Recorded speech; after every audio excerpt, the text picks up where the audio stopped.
Hey everyone, and welcome to the Master Your Life podcast, Beyond the Boardroom. I am super excited to welcome my first guest on the show. This is Lorna Marie, and I'm going to plug it in because it is actually her birthday today. And I want to take this opportunity, well, we can all say through listening to this or watching this back, happy birthday, Lorna. And Oh, also, I want her to introduce herself, tell us a little bit more about what she does. And then, to be honest, we're just going to get into the episode and really see where this goes. So, welcome, Lorna. thank you so much for having me. It's great to be here. And thank you for the happy birthday Oh, as do you know well. what? Is it? I'm sure you'll get a few messages coming your way. But honestly, I'm so grateful to be having this conversation with you because, I mean, we go back quite some time, back on the gym floor days, seeing you in the gym environment. And for me, just again, I'm like a very small person on the sidelines watching your business and everything that you've created. And I'm just like, wow, you are somebody that's a go-getter and you've really, really grown your business worldwide. It's just seemed to explode and spread, and it's great to see. So I guess really the first question, it's quite a common one, I know, but what do you do, and like what kind of gets you fired up in the morning? Oh my goodness. Well, my online classes, definitely 6:30 a.m. That gets me fired up in the morning. But what I do is I deliver fitness for busy people. I get busy people to fit fitness into their lifestyle and make it something that they actually genuinely look forward to. So I deliver online classes, both live. So we've got that interaction, that live event, which a lot of people find really, really motivating. I am literally there at 6:30 waving to people in their pajamas and we're all working out together. I do on demand as well because most of the people who are with me, they're busy mums or they're busy boss ladies. And we have a few men as well. Just most of them seem to be women. That's just kind of how it is. But yeah, we do men and women. And they're just trying to squeeze fitness into their lifestyle. So it might be as soon as they finish work, that transition between work to home life, or it might be fitting it in their lunch break or getting it in first thing in the morning. And we do a little bit of everything. So I'm a big believer in all round fitness. I don't just focus on strength or just cardio or just yoga. It's everything because that's so important for longevity and all round wellness. But it would be a massive disservice if I said all we did was fitness because it really is so much more than that. I like to think of what we do is a real hybrid of small group coaching. There is kind of a one-on-one element really as well. I do check in with everyone just to see how they all are at least once a month. Then, gosh, we do like Q&As.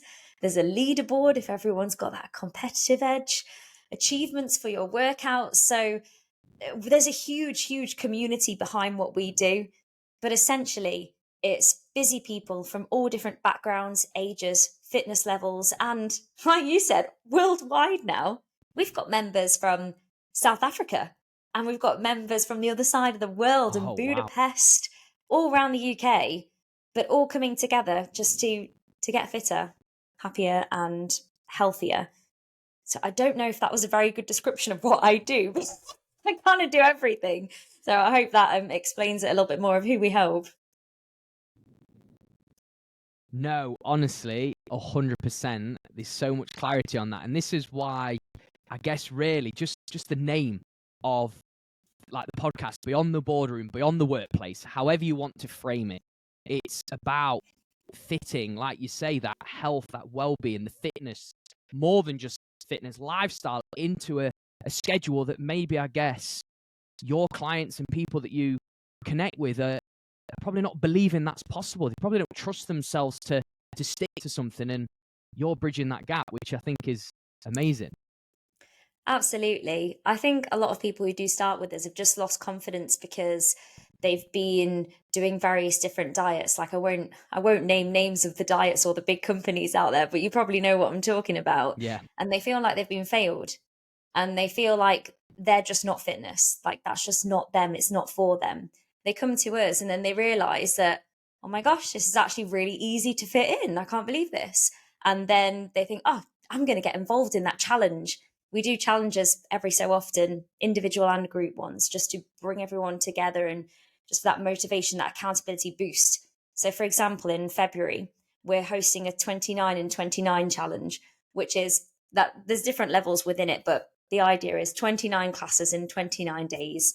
And the rule is they all need to be over 13 minutes long. So, someone might do a cardio half an hour class followed by a 10-minute stretch or whatever. There's two. And there's different levels. So you can do intermediate, which is 21 and 29, and then beginner, which is 14 and 29. Anyway, the whole point is we're all doing something together for that motivational boost. And then people do it and think, oh my gosh, I'm so proud of that. I'm so proud of what I've achieved. So it's really, really changing the mindset from, no, I'm not fitness, that's not me, to, oh my gosh, look what I've just done. That's incredible. So we're just taking everyone along on this journey with us. So that's really what I want to do. I just want to, I want to get it into everyone's minds that it is possible, to fit fitness into and around your lifestyle and actually enjoy it to the point where it becomes the norm, part of your routine. I'm always banging on about get it into your routine. So if you don't do it, it feels weird because it's part of your normal daily routine. So that's what I really, really try and hammer home to my squaddies, as we call ourselves. Yes, I've seen that on a few of your videos, the squaddies, which I think is really good. And how you've kind of pieced that together, just listening to you, I think is honestly amazing. And I guess a question off the back of this, which I feel would really help people who's listening today, because look, we all have very stressful lives, in some fashion. We have also busy schedules, we have responsibilities. So what do you feel holds people back? Like what have you come across in your years of coaching, the people that you work with? What's their roadblock? And then I guess really for you, what do you work on with them to push past that boundary? So I think there's quite a few things. One of the most common roadblocks is not having enough time. So for us, that boundary is, well, you don't need much time. If you work out with us, you don't need to drive anywhere. You can get up, you can do it in your pajamas. You can put dinner in the oven and do a workout at the same time. So we remove the issue of time. So that's the first thing. The second thing is the motivation. And I'm a big believer, and I really think it's the only way, that action creates motivation and not the other way around. You can't sit around and wait for motivation to come. Everyone knows that. And also it's very, very difficult to say, oh, you just need to be disciplined, rely on discipline, because then what if people say, well, I'm not disciplined then? So that's where I think that no, routine's important. So action first, get it into your routine, and then just stick at it. Then the other main barrier is, it's a bit of a mindset one, actually. It's that all or nothing. A lot of people come to us and they've had real bad relationships with both exercise and food, to the point where they're saying, oh, I didn't eat very well yesterday. Oh, okay, tell me a little bit more about it. I had a sandwich. And you think, no, what's wrong with the sandwich? Tell me what's wrong with the sandwich. Well, it's got carbs in it. And no, it's that re-education. No, carbohydrates are good because that provides your body with a carbohydrate source, glucose, and that's your body's preferred source of energy. It's that re-education of a healthy balance. And I think if you've grown up, well, if as long as you're not like Gen Z or whatever, or what's the new generation called? Gen Z and I think yeah, I've heard of that. I don't know the actual name, but I've heard it flying around. Yeah, I don't. Are we millennials? I don't even know. But anyway, I feel like if you were kind of born in the 90s or maybe possibly the early noughties, it was all over the magazines that you shouldn't eat this, you shouldn't have carbs, you should have low fat, it should be no sugar. And I think, and even like my mum's generation, I think everyone's being taught that that's what you should do and that's what healthy is. And actually, it's just produced really, really poor relationships with both exercise and diet. And it's that re-education that you need a good balance and a little bit of everything is good for all-round well-being and for longevity. And it's all about being kind to your mind and body and not punishing yourself all the time. I think a lot of people really do, and they beat themselves up and beat themselves up. But at the end of the day, you live in your own head. You want to make it a nice place to live. So I'm all about treat yourself as you would a friend or your child. Treat your body and your mind with kindness. So, and that also in turn helps towards the all or nothing mindset. So they're kind of the main issues I would say that people come to me with when they first get started. Yeah, and I guess as well though, like how you like put that together is it started out with time, and then I guess when people discover that they've got time, then I guess they learn more about themselves. That obviously they can do it, but then they find where there's there's a problem, right? But that problem leads to multiple problems. But what you've actually guided them on is actually providing something that they go, I am probably being a little bit hard on myself. I am being all or nothing. I am being in this, I guess, generation of what I'm so used to and what I've been, I guess, educated on and what I've been fed for so many years. So like what you've just said there, the biggest word there, re-educated. Yeah, it really is. And also, even with the first one, so when people come to us saying, oh, I don't have time, it isn't that they don't have time. They do, but they just don't know how to prioritize themselves into the day because it's something that they've never done before. So their exercise time has just never factored because everything and everyone else has come before them. And then it's about taking a step back. And a lot of people have that real mum guilt that they almost don't feel like they can spend that time on themselves or they should, when actually it's so important. You have to fill up your own cup so you can show up as your better self for everything and everyone else. So it's also about working out, okay, we're limited on time here. Where can we prioritize your time, even if it's little bite-sized snackable nuggets of exercise throughout the week? Where can we put it to make sure that you're making time for you? And then they start to do it, and you can just see the progression, and you just see someone transform in front of you, in front of your eyes. And it's the most rewarding thing for someone like me. I feel extremely, extremely passionate about helping people understand that they can and they should prioritize their own health and their own well-being.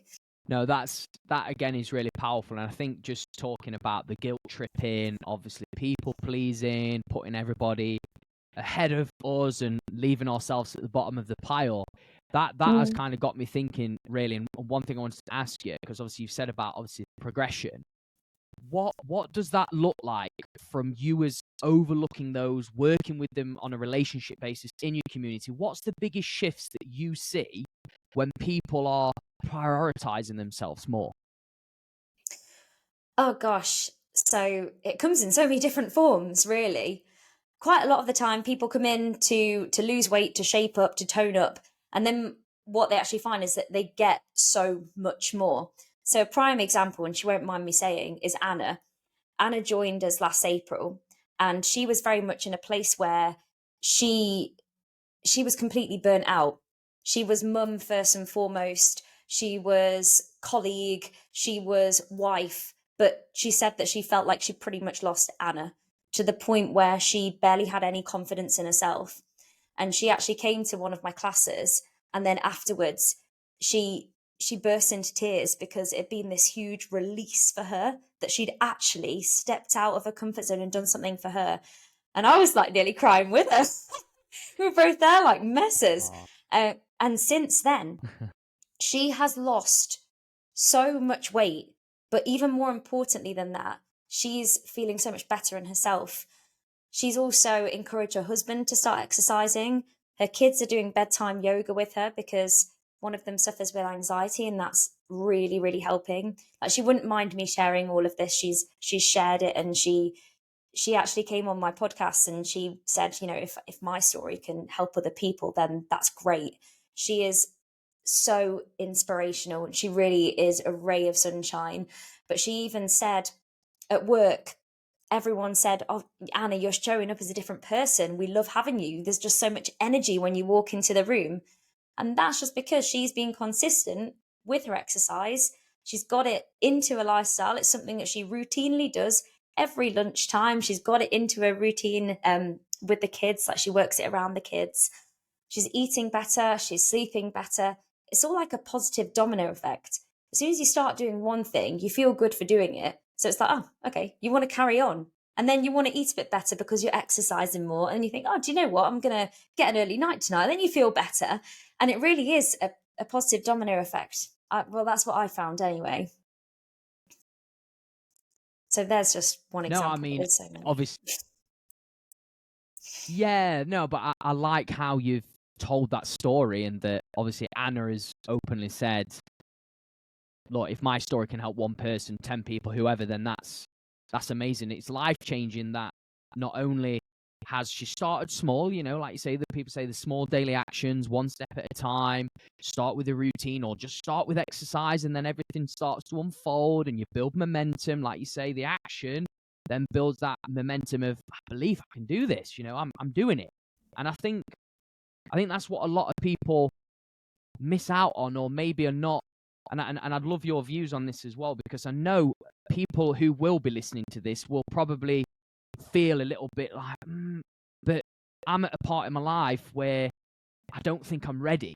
You know, I don't think the time is now because I've got so much on my plate. You know, I've got a lot of work. I've started a new business. I've got another business that's running, and I'm a bit 100 miles an hour. And I guess just from you having people that you've guided in that position to a whole new level where they're being noticed, the kids are, because they absorb it, they're following suit. I think that's incredible. Like, what would you say, or what would you challenge the person on if that is what their mind is thinking and battling, and they're battling with that on a daily basis? I would say there's never going to be a good or a right time. I think you just have to go. I think you just have to get started. And it doesn't matter if it's a bit messy or it's not perfect or it's not the best. You just got to get started. And I would just get started with, it could be something so simple as, do you know what? I'm going to go on a 15-minute lunchtime walk every day, or I'm going to get up and me and my partner, we're going to go on a walk, a 20-minute walk at the start of the day. It could be something so simple as that. But the best thing to do is just get started, because there'll never be a right time. There'll always be something. So many people come to me and say, oh, you know, I might not get started because it's my birthday next week, or I'm going on holiday, so obviously can't do anything while I'm on holiday. And it's like, well, no, you can. And you don't have to be on, you know, a fitness regime while you're on holiday, but you can take the principles with you. It doesn't mean that everything just has to stop. But same if you've got working all the hours because you're starting a new business, that example that you just used, and you just don't feel like, you know, fitness and health is your priority right now. Well, that's probably more the reason that it should be your priority right now, because you're going to need to look after you. It's a really, really busy time, and everyone just needs that switch off. Even if it is, do you know what? I'm going to shut the door, go into my conservatory or find a little space in the bedroom, and I'm going to do 15 minutes of yoga to help me relax because today's been really stressful and I need to switch off. It's vital. It's important. It doesn't matter what it looks like, just do something. And that's why I say, you know, people come to our classes and they just show up in their pajamas and it's fine because they've just rolled out of bed at 6:29. It's 6:30 and we're going. And that's that. And that, no, you know, it's a place of non-judgment. You don't have to put your camera on. Just get there. Just get there. Some people finish work and then just literally do it in their work clothes. Just move your body. Doesn't need to look perfect. Just get it done. Yeah. No, I like that. And I think just talking from a stance of it not even being so much time, you know, it could be 10 minutes, it could be 15 minutes. And like it's the vital part of running a business. It's the vital part of anybody that is in any sort of career that requires your energy, your productivity, and tasks on hand. Like the benefits, as we know, we can preach it because obviously we're in it, we've been doing it a long time, but there is people out there that, and we've been in a place as well, we're relatable. Like, we've been in a position where maybe we've said, oh, I haven't really got the time, I'm probably not ready right now, I'll do it when the time is right. But then we've realized by getting started, taking action, that what probably seemed impossible at the time was more than possible. Yeah, absolutely. Definitely. Like, I can totally relate to that with everything that I've done in like my kind of fitness business journey. So when I was teaching at various different gyms around Nottingham, you'd look at the fitness professionals who own their own business and they're presenting, think, that's just so far away from me. That's just completely unreachable, completely impossible. And then as soon as COVID hit, I feel like, I don't know your stance on this, but a lot of fit pros either went into fight or flight mode. And for us, we went very much fight as hard as we possibly could.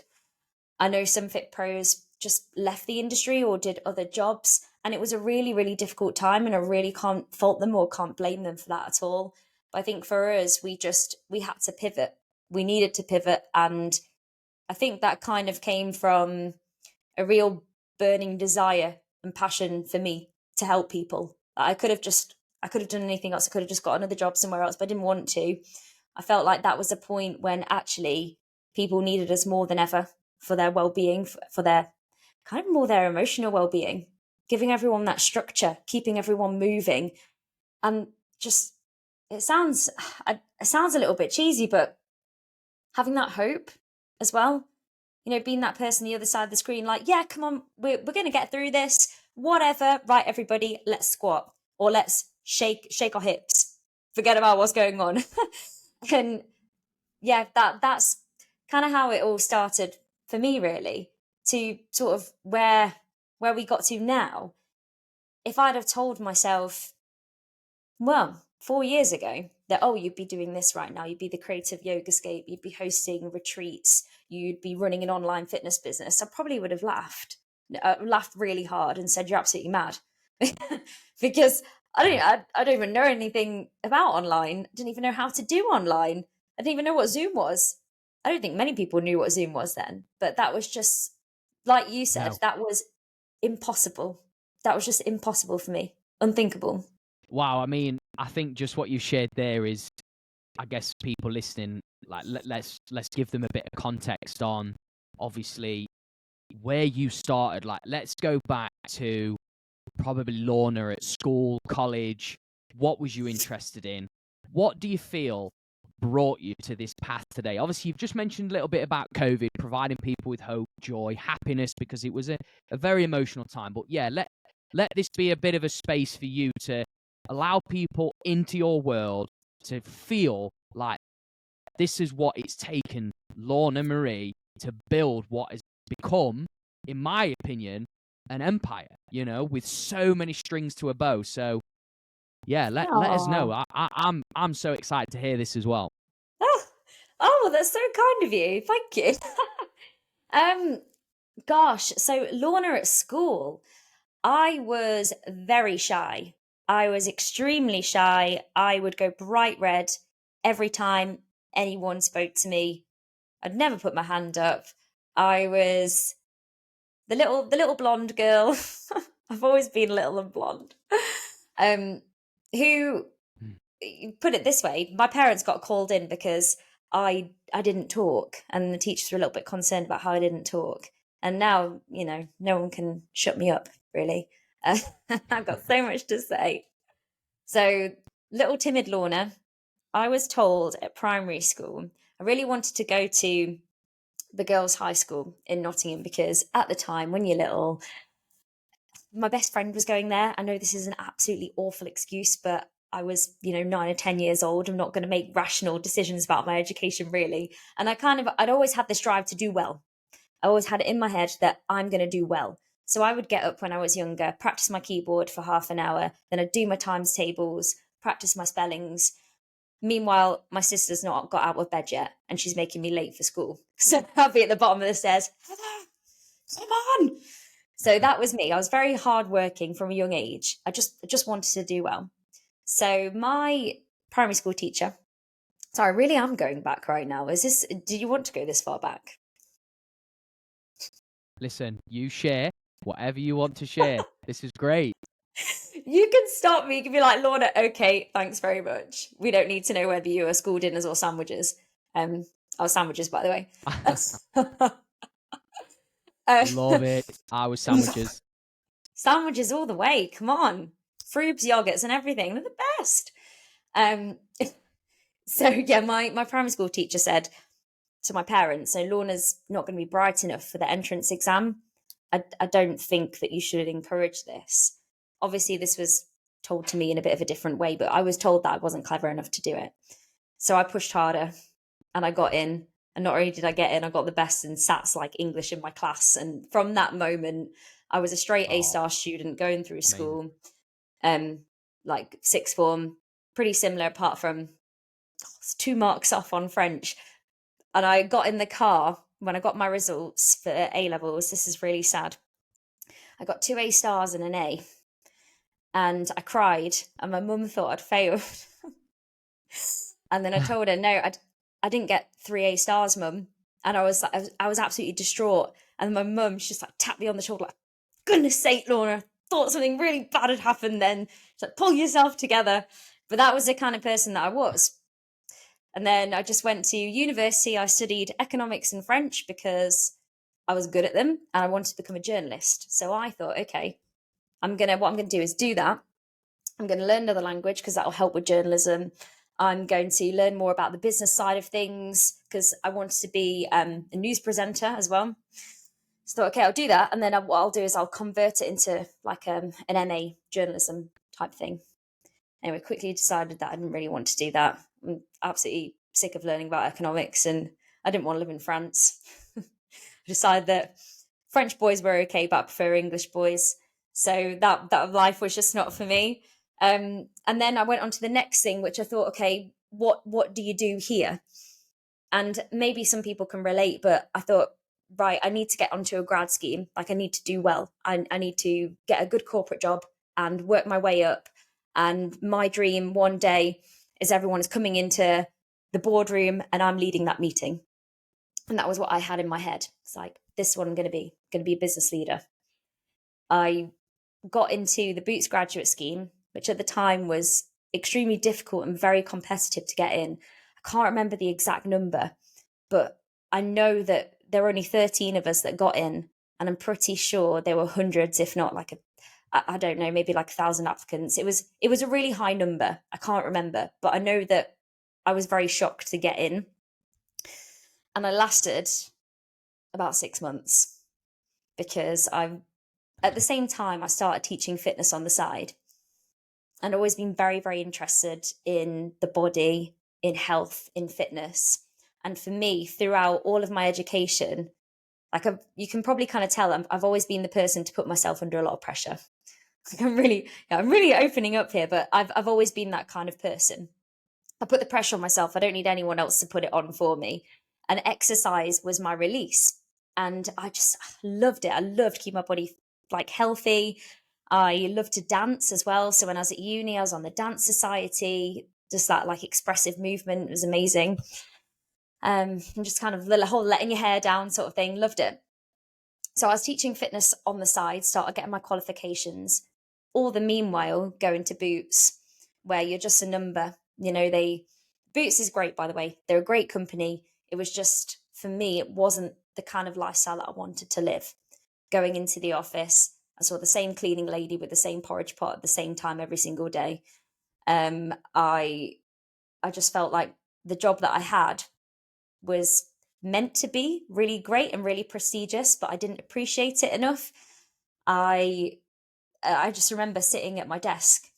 There was some sort of crisis that the colour of the nail varnish wasn't coming up on .com, and I needed to go to a different area in Boots to get someone to take a photo of the colour to then put the colour with that nail varnish and that code. And I was like, I don't care about this. Like, I literally don't care.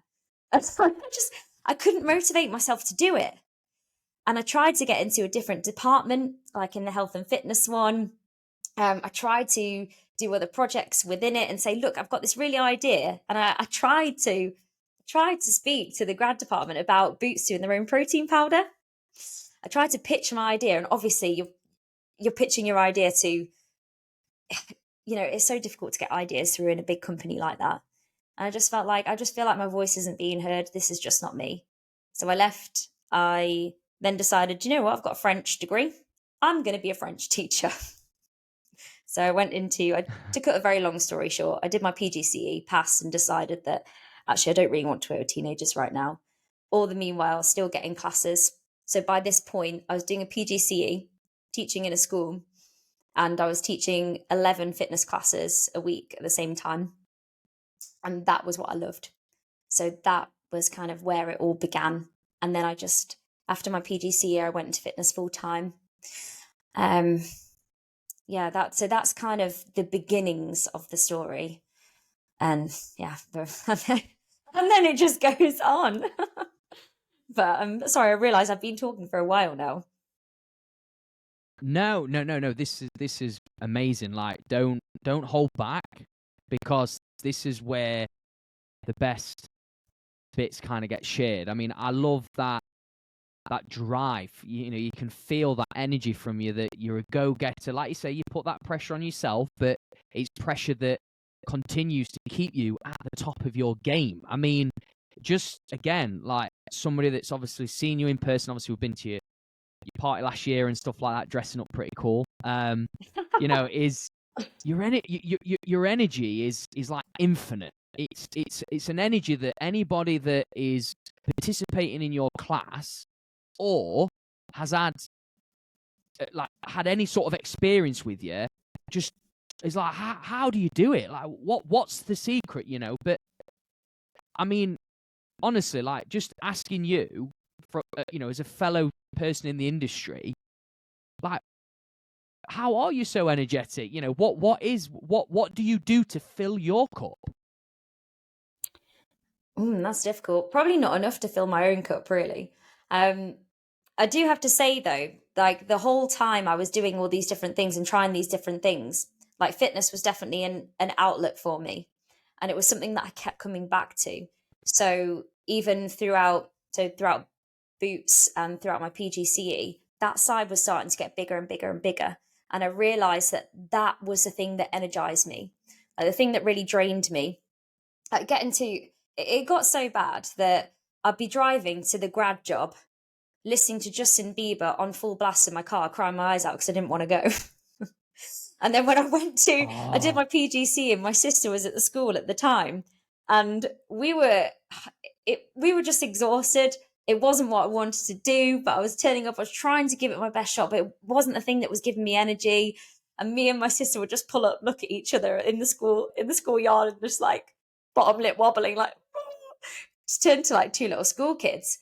But the thing that really gives me energy, and it's true, it does, it gives me energy, is helping other people, teaching my classes, being in that zone with everyone else.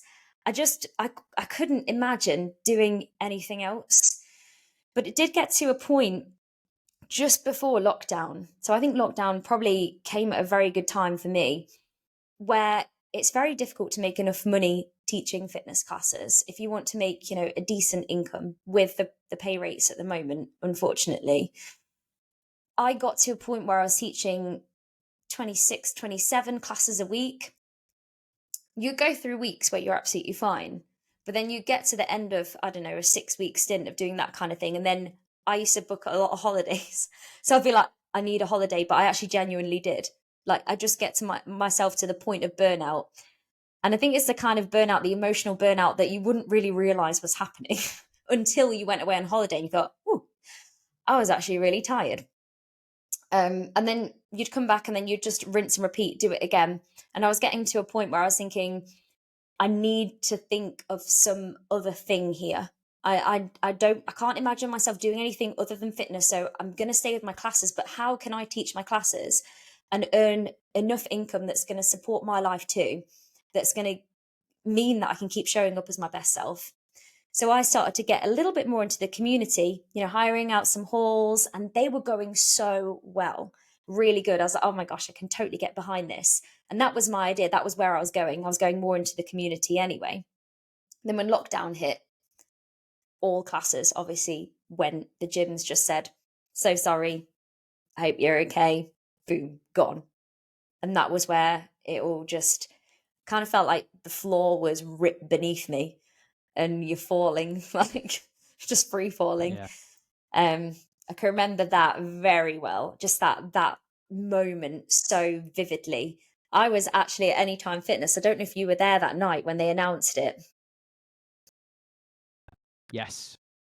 Mm. And we all just kind of stood around like, I don't know what to do. Literally don't know what to do with myself. And they've been teasing it for a while, hadn't they? That, oh, we think, gyms are probably going to shut. That's going to be the next thing. So we're all kind of waiting for it to happen. And I was very much like, I just want to know like what's going to happen so I can plan. And then when it did happen, then that was like oh my goodness, like stab in the heart kind of job. I can remember watching the announcement. Me and Will were just sat in our living room, just watching Boris on the telly. And I was there like bawling my eyes out because I didn't know what to do. And Will's took it into his fish fingers. He loves fish fingers. Going, way, this is amazing. This is great. And I kind of had that little moment, pulled myself together, and I was like, right, pen and paper out. What are we going to do? We need to pivot right now. And then that's kind of where we went online in 24 hours. We did our first class. I'd kind of been telling people for a while that I think this is what's going to happen. And I'm going to have something in the pipeline, just stay tuned. I think I'm going to try and go online. And then this was the point, was like, right, let's go for it. And then within 24 hours, we'd set up online and we had nearly 100 people in our first class online teaching a HIIT class. I had no idea what I was doing. Yeah, that's so good. That was big. We nearly had to upgrade for Zoom. There was that limit of how many people you could have on a Zoom class. We're like, ooh, and I wasn't used to like having to pay subscriptions. Like, I'm not upgrading. We'll just have to do 2 classes.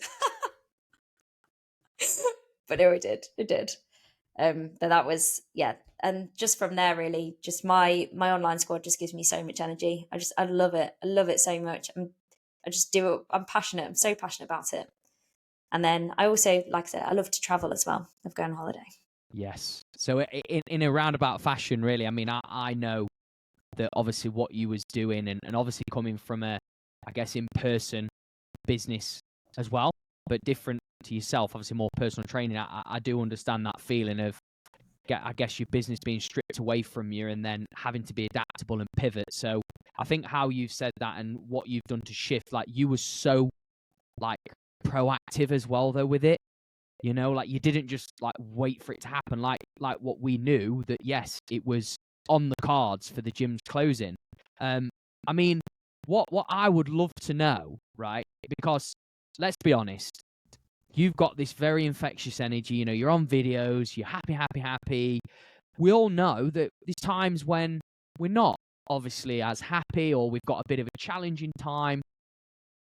Going back, it could be 4 years ago, it could be 3 years ago. What was one moment in this process or, running a business that I guess you really struggled with? What was one of those moments? And I guess really, what did you do to overcome it?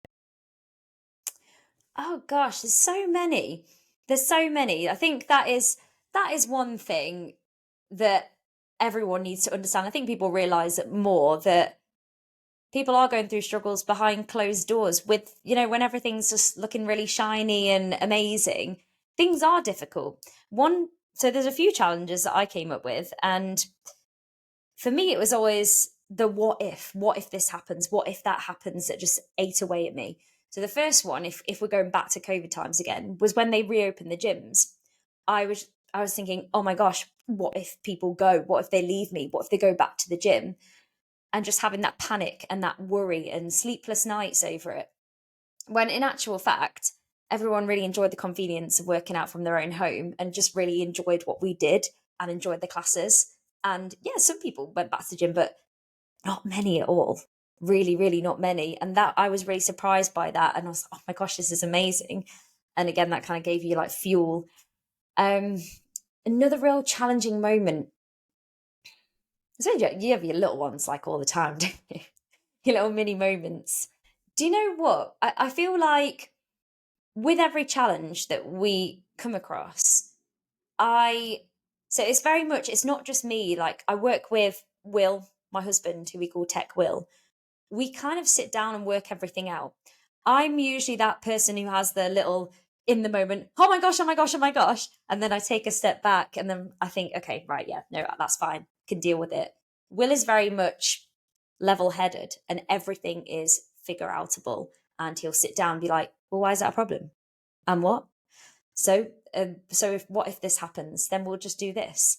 So it is about just having that calm head and learning to have a calm head and know that everything's figure outable and everything moves. So you do really have to kind of keep up with what your members want and keep up with the direction that things are going and try and experiment with things. And some things might not work and some things might, but you'll never know unless you try. But yeah, I think behind the scenes is a lot of one thing that I struggle. I don't know if I struggle with it actually, but one thing that does happen that a lot of people don't see is, say, during this time, we've had a lot of really ill family members. We're talking like cancer, and then they're going through treatment and things in the background. Just last week, one of Will's friends passed away from university, and he was at a funeral. Yet it's all of that stuff going on behind the scenes that you don't really ever know about. So it's kind of then when someone's writing about something or they're ranting about something, or if you have a complaint that day, it's like, no, that's outside, leave everything else behind and focus on what you need to focus on at the time. As in like separating that work and home life can be quite challenging when you're working within the home environment. So it's learning to be able to compartmentalize everything that's going on, I suppose, and make sure that you show up as your best self. And the reason I said that, no, I'm actually quite good at this actually, is because I feel like I am. As soon as I teach a class, kind of, I'm not as good when I'm outside the class. That's when I have to like consciously think, okay, Lorna, focus. As soon as I go in the class and shut the door, that I'm gone. It's just me and my squaddies. That's it. So I'm very good at doing that. Doesn't matter what's happened in my day. I will show up for them as my best self, like no matter what. But it's the other stuff outside, I think. So I'd say that that's an ongoing thing, and that's been a bit of a learning curve working at home as well.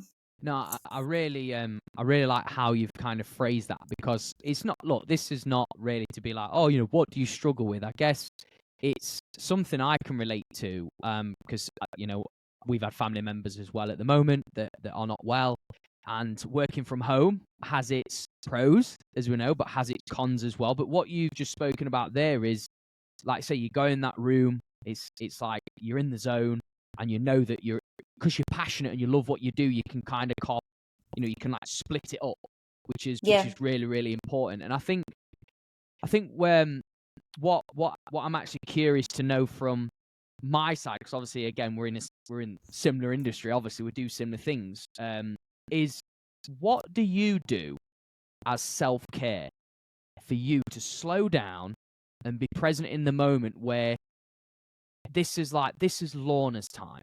This is just, and that on your own as well. It doesn't have, I know you spend a lot of time with Will, like you work with Will and stuff like that. But yeah, I'm just really interested to know, what is your go-to? So my go-to is actually running. That's my time. Whenever I'm out on a run, I listen to podcasts. That's like my Will always tells me off for this because I listen to like self-development podcasts. But for me, that is my switch off. And I love to do that. And I that's what I love to do. I feel like I'm on my run. That's my time. No one can touch me. I'm there. I'm listening to my podcast. I'm out in nature. It just feels so good. And last year, I love to challenge myself as well, as in do a challenge. So I did a skydive, I climbed Kilimanjaro, I cycled coast to coast. Wow. Last year I did 2 marathons. So I did my first marathon was the London one, and then I was annoyed at the time. So I did another one to beat it. And I did. I did my first triathlon last year as well. So for me, that is a big part of me time. It's challenging myself, it's getting outside in nature, even going on a walk with Harvey, just getting out, being with Harvey. And me and Will actually, we've implemented this into our day. We go on a walk together every morning, and we've made that like a non-negotiable. That's our time. And for me, that is almost like self-care time, because it's that time on a walk with Will, with Harvey, that is just, we're not allowed to talk about work, not allowed to do anything like that. That's just our time. So there's a few examples of what I do. I don't know if they're the best examples, and some people probably listen to this like, oh no, it's more fitness, or oh, it's self-development. It's quite funny. Will actually challenged me. We said, right, I'm going to challenge you to get up when your alarm goes off, Will, because he's very much somebody who he snoozes a lot, and my alarm goes off and I whip the covers off, and he just can't understand it, but I can't understand him. And he said, all right, I challenge you to do something that is non-self-improvement and non-fitness related for a week. I lasted like 3 days. I sat in the bath and I was like, what do I do? I've got half an hour in the bath. What do I do? I just feel like I need to be doing something, even if it's something small, even like painting my nails. I feel like I'm doing something. I'm making myself feel good painting my nails. Hey, that's one thing. I love getting my nails done. Honestly, I just love it where this is why this is great, because just where it goes, the conversation just goes in different directions. And I think for me, just because you are born to, you're born to challenge yourself. You're a born leader. I think that's you. That's your identity. That's what you're most proud of. That's what gets you up in the morning. Like we were talking before we started recording this episode, like your purpose. And that is, for you, that's your choice. It's if people go against it and be like, yeah, but it's more fitness, it's more development or whatever. That's cool. That's if that's how they choose to live their life, that's fine. But for you, I honestly can relate to what you're saying, because working from home, and obviously for you, you've got your studio at home, is you need that escape, you need that different environment, you need that new place, that different smell, that different noise, and and for you being able to do the marathon and I think that's amazing. And I feel a lot of again, people listening, whether they do hybrid work from home, bit in the office, or they work completely from home, it's definitely going to be invaluable for them to hear this, because they're going to be probably sat here going, I want energy like Lorna. Like, how do I do this? And like what you've just shared there is exactly some easy actions that are going to improve your energy. Yeah, absolutely. Yeah. I feel like it's probably an area, if I'm being honest, that I could probably do better at. And one thing I want to do, and this is my aim this year, is I want to start reading.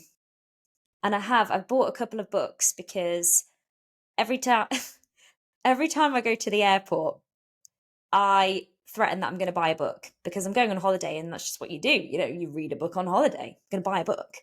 So the last holiday we went on, Will said, you're not going to buy a book, are you? I thought, do you know what? I am actually. I am. Challenge accepted. So I didn't buy one, I bought two, because it's buy one, get one free at WH Smith's. Or was it buy one, get the next one half price? They're still on my bedside table. So that I need to start reading them. But that is a really nice activity that I used to enjoy, growing up, that I want to get back into again. I mean, it's mad what you're saying, because that was my 2023 goal, right? So going back was reading like 10 pages per day, or 10 books over the year. That, however, because obviously every book's a different length. I think I can't remember, but I think I read about 17 books last year. And 17. all honestly, 17, yeah. But I mean, it was like, all I was obsessed with was like what you say about podcast listening, like self-development, psychology, neuroscience, all the biohacking stuff, everything that is related to mindset, but mindset of others as well, allowing like them telling their story on like what did they do to overcome whatever they overcome. And and this is why what you've shared today is just, it's so powerful, because you've gone in different directions, and you could have easily been a unbelievable French teacher.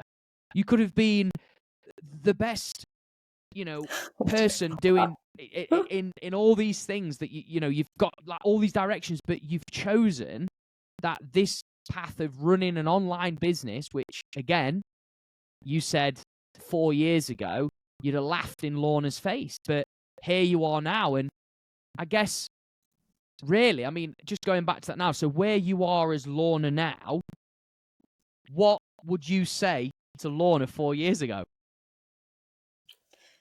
Oh my goodness. I would just say, just go for it. Just go for it. Don't worry about what other people say. I think that is probably my weakest point, is that I'm always trying to be a people pleaser. And I think a lot of people said to me, oh no, I don't think you should do that, or it's much better if you do this. And then I was thinking, oh right, okay. Like I had quite a lot of people saying, don't bother with online. A lot of people who were very close to me, whose opinions I would really, really respect as well. And I just went completely against them. So I would just say, have more faith in yourself, believe in yourself, and just follow your drive. And what's the worst that could happen? I think if you're a hardworking person and you're willing to do whatever it takes, I don't think you can go too far wrong in anything. Like, I always remember one of my favourite jobs was being a waitress, and I got branded as super waitress because I just wanted to work really hard and try really hard at being a really good waitress. I just feel like if you've got a lot of drive and you're willing to work hard, you can't go too far wrong in anything. So I'd just say have faith, have more faith in yourself. Oh, that honestly is amazing. And just to add on to the super waitress like name that you've just said there, is I am sure when you was at any time and I was there, I'm sure people was calling you Pocket Rocket. Am I right or am I wrong? Oh yeah, I still get called Pocket Rocket. Someone bought me a little toilet bag with Pocket Rocket on the side of it as well. Oh my gosh, no way. No, that's brilliant. That is so good. Well, honestly, Lorna, I think this is a great kind of close on the podcast with what you've just shared there. And I guess really just to kind of conclude this, where can people find you? Oh, you can find me nearly everywhere. So on Instagram, I'm Lorna Marie Fitness Official. On Facebook, Lorna Marie Fitness, YouTube, TikTok, LinkedIn, online fitness classes. I'm pretty sure if you type in Lorna Marie Fitness, I'll come up as well. Or now as Yogascape. So Yogascape's our new brand that we're launching on Sunday at Alton Towers, where it's a class that I taught my members that we're now opening up to other instructors to teach. So you can also find me as Yogascape. Honestly, I've seen snippets of your journey and seen all these things that you're doing, and I think it's obviously amazing. So guys, I would highly recommend that you just put Lorna Marie in on Google and you will see like newspaper posts, everything. She's literally all over the place, and you'll instantly feel her energy. So I do this is something that, I mean, this is the first episode, but this is something I want to ask you as somebody being a guest, and I'm interested and curious to know what you would define it as. So I'm on a mission to, help people find their potential, fulfill what they've always felt that they're capable of, right? So that led me on to creating this podcast, Master Your Life. So, Lorna, what would you define master your life as? What would that mean to you if you was to say, I've mastered my life? Mastering your life, living within your values, going to where you want to go, where you want to be. I think so many people think they know what they want. They want the big house, they want the nice car. But is that truly what you want? So it's living out your values and living out your purpose, staying close to your heart. I hope that, yeah, that I feel like that would be mastering your life. Oh no, that's amazing, you know, because everybody's got their own sort of view on it. And I think just what you've said there, authenticity, living in alignment with your values is absolutely spot on. So, yeah, just want to say a massive, massive thank you for being our first guest on the podcast. And yeah, I hope that you listeners that watch this or listen to it gets you fired up for 2024. Thanks again. Oh,